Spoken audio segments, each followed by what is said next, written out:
Hello friends, welcome to all on my YouTube channel civil exam guru YouTube channel में दोस्तों आप लोगों का हार्दिक स्वागत है। हम लोग सॉइल मैकेनिक्स सब्जेक्ट डिस्कस कर रहे थे और जिसमें मैंने आपको चैप्टर 1 टू चैप्टर 4 मतलब 4 चैप्टर मैंने आप लोगों को पढ़ा दिया है। उम्मीद करता हूँ दोस्तों आप सभी लोगों ने उस वीडियो को ज़रूर देखा होगा और यदि अभी तक नहीं देखे हैं तो जाके प्लेलिस्ट में देख लीजिए। सिविल इंजीनियरिंग की एक प्लेलिस्ट है सॉइल मैकेनिक्स की, वहाँ पे आपको वीडियो मिल जाएगा 1 to 4।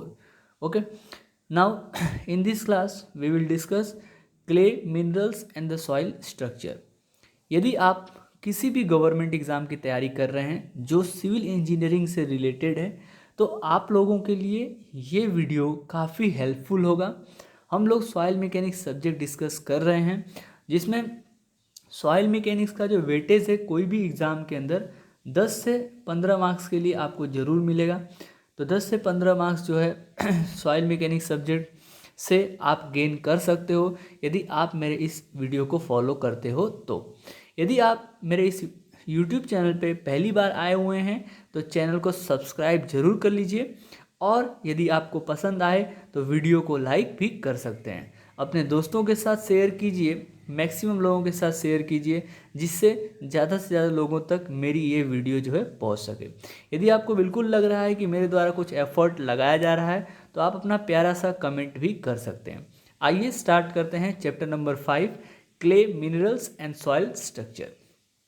नाउ हमें पता है कि जो सॉइल होती है उसके अंदर कुछ ना कुछ मिनरलॉजी है। सॉइल जो है अलग अलग मिनरल्स से बना होता है और सॉइल का इंटरनल स्ट्रक्चर कैसा होता है, सॉइल का इंटरनल स्ट्रक्चर कैसा होता है उसके बारे में हम लोग इस चैप्टर के अंदर डिस्कस करेंगे।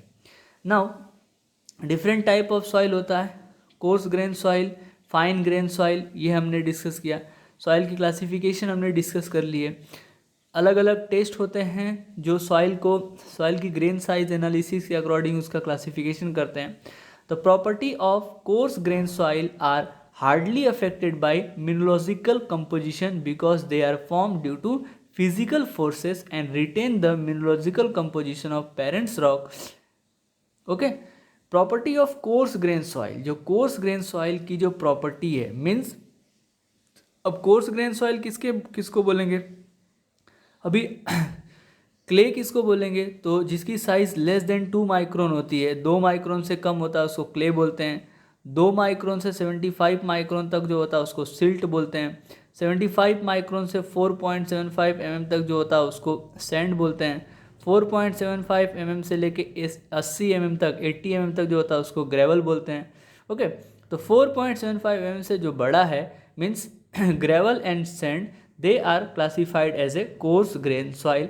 और कोर्स ग्रेन सॉइल की जो बिहेवियर है वो ज़्यादातर उसके मिनरलोजिकल कंपोजिशन मतलब उसके मिनरल्स कैसे, किस फॉर्म में, किस फिजिकल फोर्स के साथ एक दूसरे से कनेक्टेड है उसके ऊपर डिपेंड करता है। पेरेंट्स रॉक का मतलब क्या है कि जिस रॉक से सॉइल टूटकर बनी है उसको हम लोग पेरेंट्स रॉक बोलते हैं। अब दोस्तों एक क्वेश्चन है, जल्दी से बताइए कि मान लीजिए ये पेरेंट्स रॉक है और यहीं पे सॉइल का वेदरिंग होता है और वहीं पे आसपास उसका डिपोजिशन हो जाता है तो उस प्रकार के सॉइल को क्या बोलेंगे, उस प्रकार के सॉइल को क्या बोलेंगे, जल्दी से आप कमेंट बॉक्स में कमेंट कीजिए। Okay, while the property of the fine grain soil is like clay depend on the large extent on the nature and the characteristic of the mineral present। Okay, तो course grain soil की जो property है वो उसके mineralogical composition मतलब उसके mineral physically किस तरीके से कनेक्टेड हैं उसके ऊपर डिपेंड करता है। फाइन ग्रेन सॉइल का जो फाइन ग्रेन सॉइल की जो प्रॉपर्टी है वो नेचुरली कैसे फॉर्मेशन हुई है और उसके मिनरल्स के कैरेक्टरिस्टिक के ऊपर भी डिपेंड करता है। Now let's discuss what is specific surface. The specific area divided by mass और वॉल्यूम। यदि कोई सॉइल है तो वो कितना सरफेस जो है कवर कर रही है, जितनी एरिया डिवाइडेड बाय वॉल्यूम करेंगे तो हमें मिल जाएगा specific surface. Now let's move ahead, next topic is soil structure. Soil structure क्या है, atomic structure of the clay minerals. अब क्ले मिनरल्स जो है उसके दो एटॉमिक स्ट्रक्चर, एक है आपका टेट्राहाइड्रन यूनिट और दूसरा है आपका ऑक्टाहाइड्रन यूनिट। टेट्राहाइड्रन में दोस्तों 4 oxygen atom at the tip of the tetrahedron enclosing a silicon atom. एक सिलिकॉन एटम के साथ 4 जो है ऑक्सीजन एटम जो है कनेक्टेड होगा, उसको हम लोग बोलेंगे tetrahedron unit. Net charge on this unit is -1। It is represented by as a quadrilateral system of unit. में यहाँ पे ट्रेपेजियम से इसको दिखाया गया है। ऑक्टाहाइड्रल में 6 hydroxyl ion eight the tip of octahedral enclosing aluminium और मैग्नीशियम। ऑक्टाहाइड्रल में 6 हाइड्रोक्सिल आयन के साथ एल्युमिनियम और मैग्नीशियम जो है कनेक्टेड होता है। If aluminium at the centre gibbsite sheet, अब ये सीट के बारे में अभी आपको बताऊंगा, और if magnesium at the centre brucite sheets are form and it is represented by as a rectangular system of unit. Next topic is, so you have to remember only in tetrahedron unit 4 oxygen atom are connected with the silicon, 1 atom of the silicon, and in octahedron unit 6 hydroxyl ion is connected with the aluminum or magnesium system of unit. This is a clay soil structure। जब आप इसको micro level पे study करेंगे तो आपको इन चीज़ों के बारे में पता चलेगा। Now next topic is isomorphic substitution. What is meaning of isomorphic substitution? The substitution of metallic ion with another metallic ion of lower valency but same physical size। Iso मतलब सेम होता है, तो एक मेटेलिक आयन दूसरे metallic ion के साथ but lower valency वाले ion के साथ फिजिकली सेम साइज का हो तो उसको हम लोग बोलेंगे isomorphic substitution. For example silicon 4 positive replaced by aluminium 3 positive in the tetrahedron unit. अब सिलिकॉन के 4 एटम्स और एल्युमिनियम के 3 जो एटम्स हैं दोनों जो है सेम आइसोमॉर्फिक सब्सटीट्यूशन में इसको रिप्लेस किया जा सकता है बिकॉज इनकी साइज जो होगी वो क्या होगी, सेम होगी। Now very important, this is very important, various clay minerals. Clay minerals बहुत बहुत और बहुत इम्पॉर्टेंट है दोस्तों। यहाँ पे इसका स्ट्रक्चर कैसे कौन सा मिनरल्स किस तरीके से कनेक्टेड है वो आपको ध्यान रखना है। ना फर्स्ट इज कैल्विनाइट। कैल्विनाइट में एल्युमिनियम जो है गिब्बेसिड है, सिलिका जो है सिलिका सीट है और इसके बीच में हाइड्रोजन बॉन्डिंग हुई है और इस तरीके से इसका क्ले मिनरल स्ट्रक्चर है। 1:1 क्ले स्ट्रक्चर है। नो आइसोमॉर्फस सब्सटीट्यूशन, कोई भी आइसोमॉर्फस सब्सटीट्यूशन नहीं है। And found in the old deposit. अब सॉइल जो है बहुत पुरानी सॉइल है, उसके अंदर इस प्रकार से रेक्टेंगुलर और ये ट्रेपेजॉइडल बिहेवियर आपको देखने को मिलता है। बीच में हाइड्रोजन बॉन्डिंग होती है और फिर से यहाँ पे रेक्टेंगुलर एल्युमिनियम जो होगा वो रेक्टेंगुलर बिहेवियर दिखाएगा, मतलब ऑक्टाहाइड्रन है वहाँ पे। और सिलिकॉन जो है वो टेट्राहाइड्रन सीट में कनेक्टेड है और बीच में हाइड्रोजन बॉन्डिंग हो रही है कैल्विनाइट में। कैल्विनाइट जो है ओल्ड डिपॉजिट के लिए इसके अंदर कोई भी आइसोमॉर्फस सब्सटीट्यूशन नहीं है, मतलब इसके अंदर कोई भी दूसरे मेटेलिक आयन जो हैं सेम साइज के नहीं होंगे। नोट यहाँ पे कुछ लिखा गया देखो, halloysite when air dry get converted to kaolinite and both halloysite and kaolinite are use for making the china where.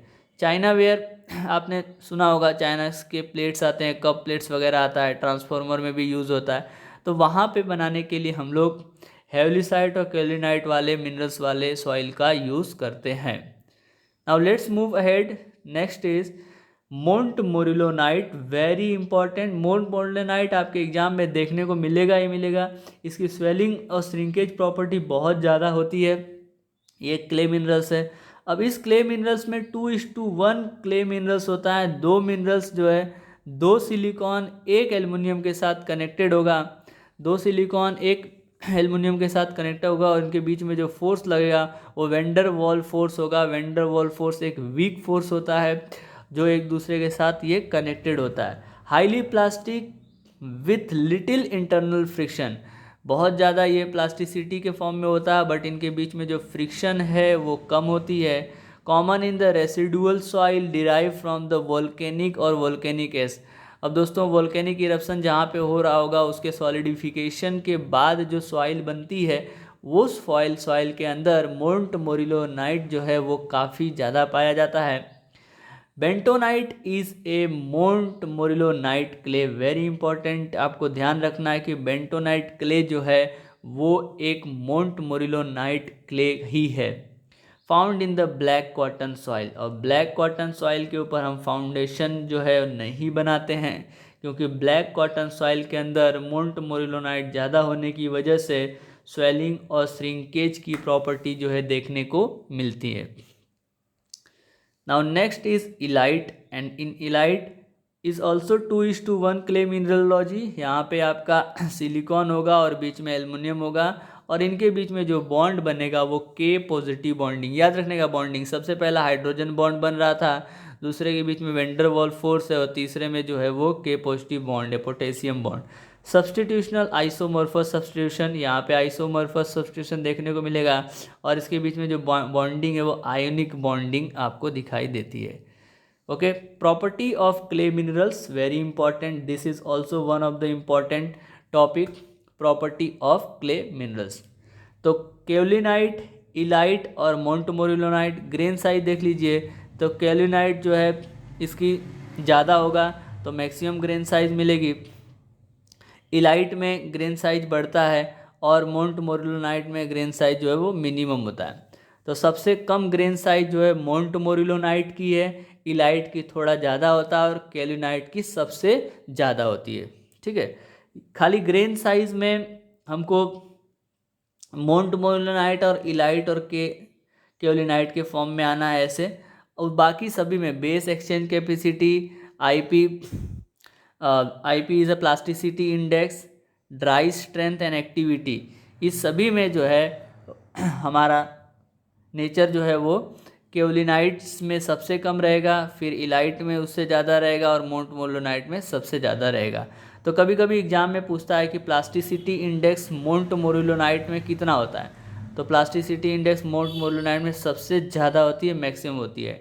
Dry strength सबसे ज़्यादा मैक्सिमम होता है, एक्टिविटी मैक्सिमम होती है, बेस आयन एक्सचेंज सबसे ज़्यादा होती है। ठीक है, तो चीज़ों को आपको ध्यान रखना है। Now next is cation exchange capacity. Cation exchange capacity is the ability at clay particles to absorb ion on its surface, or is called as a base or carbon exchange capacity. इसमें क्या होता है, clay particles जो है कितने ions जो absorb करती है एट द सरफेस पे और एज पर, और कितने बेस को एक्सचेंज करवाती है, इसी को हम लोग बोलते हैं carbon exchange capacity. It is based on the size of particles and the mineral structure. Cation exchange capacity जो है मिनरल के साइज़ के ऊपर और पार्टिकल के साइज़ के ऊपर एंड द मिनरल स्ट्रक्चर के ऊपर डिपेंड करती है। Replacement ability of A various cation, आप ध्यान रखिएगा, aluminium A3 positive, Al3 positive, calcium double positive, magnesium double positive, potassium, hydrogen, sodium and lithium. Sodium clay is stabilized by using the lime by using the cation exchange property. Sodium clay को stabilize करने के लिए lime की ज़रूरत पड़ती है दोस्तों। So in this class we have discuss the clay mineralogy. Clay mineralogy हमने यहाँ पे ओवरऑल कंप्लीट कर लिया है। आपको बेसिक इंट्रोडक्शन, बेसिक पार्ट्स ही हम डिस्कस करेंगे। जितना इम्पोर्टेंट पार्ट है एग्ज़ाम के लिए वही हम डिस्कस करने वाले हैं। पूरा का पूरा 4 साल की इंजीनियरिंग जो होती है वो पूरा का पूरा हम यहाँ डिस्कस नहीं करेंगे।